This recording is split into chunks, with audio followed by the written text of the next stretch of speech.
अस्सलामुअलैकुम। उम्मीद करता हूँ आप सभी लोग खैरियत से होंगे। आप सभी लोगों का बहुत बहुत स्वागत है हमारे चैनल खान कोचिंग ऑफिशियल में। तो दोस्तों आज हम बात करते हैं oxidising agent and reducing agent की।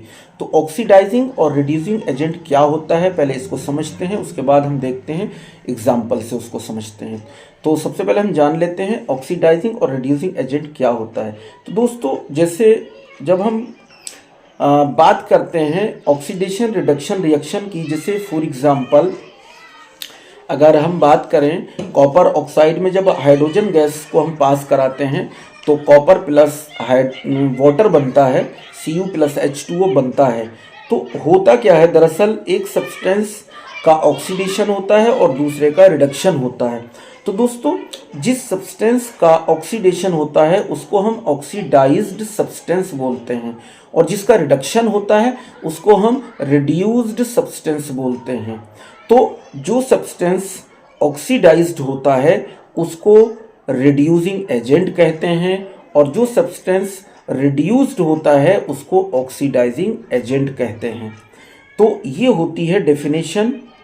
तो जो सब्सटेंस ऑक्सीडाइज्ड होता है उसको रिड्यूसिंग एजेंट और जो सब्सटेंस रिड्यूस्ड होता है उसको ऑक्सीडाइजिंग एजेंट कहते हैं। एक्चुअल में मामला उल्टा होता है, मतलब रिवर्स होता है। क्यों? क्योंकि जो ऑक्सीडाइज्ड सब्सटेंस होता है वो दूसरे को रिड्यूस कराने की कोशिश करता है, मतलब रिड्यूस कराता है। इसलिए उस ऑक्सीडाइज सब्सटेंस को हम रिड्यूसिंग एजेंट बोलते हैं और जो रिड्यूस सब्सटेंस होता है वो दूसरे सब्सटेंस को ऑक्सीडाइज कराने की कोशिश करता है, मतलब कराता है। तो इसलिए रिड्यूस सब्सटेंस को हम ऑक्सीडाइजिंग एजेंट कहते हैं। तो ये होता है फंडा। अब देखते हैं हम एग्जाम्पल से दोस्तों। जैसे कॉपर ऑक्साइड में जब हम हाइड्रोजन गैस को पास कराते हैं तो कॉपर बनता है प्लस H2O बनता है। तो इधर आपका कॉपर ऑक्साइड है तो कॉपर ऑक्साइड से कॉपर बनता है, मतलब ऑक्सीजन का रिमूवल हो जाता है। तो ऑक्सीजन का रिमूवल क्या होता है, रिडक्शन होता है दोस्तों। तो यहाँ पर जो कॉपर ऑक्साइड है वो रिड्यूस्ड सब्सटेंस की तरह काम कर रहा है, मतलब एक रिड्यूस सब्सटेंस है। तो अगर सब्सटेंस रिड्यूस्ड है तो इसको हम ऑक्सीडाइजिंग एजेंट कहेंगे। तो ये यहाँ पर हमारा CuO एक ऑक्सीडाइजिंग एजेंट हो जाता है।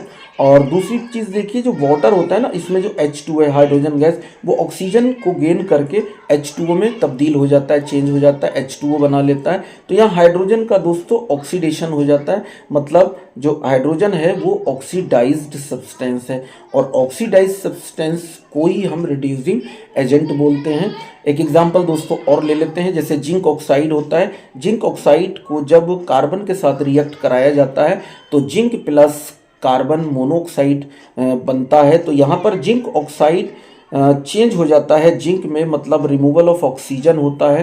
तो जब रिमूवल ऑफ ऑक्सीजन होता है तो रिडक्शन होता है, मतलब जिंक ऑक्साइड का रिडक्शन हो जाता है। तो यहाँ पर जो जिंक ऑक्साइड होता है वो हमारा रिड्यूस्ड सब्सटेंस होता है और अगर रिड्यूस सब्सटेंस है तो हम उसको ऑक्सीडाइजिंग एजेंट कहेंगे। तो हमारा ZnO ऑक्सीडाइजिंग एजेंट होता है यहाँ पर। और जो दूसरा हमारा कार्बन होता है दोस्तों, वो ऑक्सीजन को गेन करके CO बना लेता है, कार्बन मोनोऑक्साइड। तो एडिंग ऑफ ऑक्सीजन क्या होता है, ऑक्सीडेशन होता है। तो कार्बन का ऑक्सीडेशन हो जाता है। तो यहाँ पर कार्बन हमारा क्या हुआ, ऑक्सीडाइज्ड सब्सटेंस हुआ और कार्बन ऑक्सीडाइज्ड सब्सटेंस है तो हम इसको रिड्यूसिंग एजेंट कहेंगे। तो कार्बन रिड्यूसिंग एजेंट हुआ और जिंक ऑक्साइड हमारा ऑक्सीडाइजिंग एजेंट हुआ। तो ये होता है दोस्तों रिड्यूसिंग और ऑक्सीडाइजिंग एजेंट, मतलब रिवर्स हो जाता है। जो ऑक्सीडाइज्ड सब्सटेंस होता है उसको रिड्यूसिंग एजेंट बोलते हैं और जो रिड्यूस सब्सटेंस होता है उसको ऑक्सीडाइजिंग एजेंट कहते हैं। इसी तरीके से हम जो इक्वेशन दे रखी होती है उसमें आइडेंटिफाई करते हैं। Okay, thank you.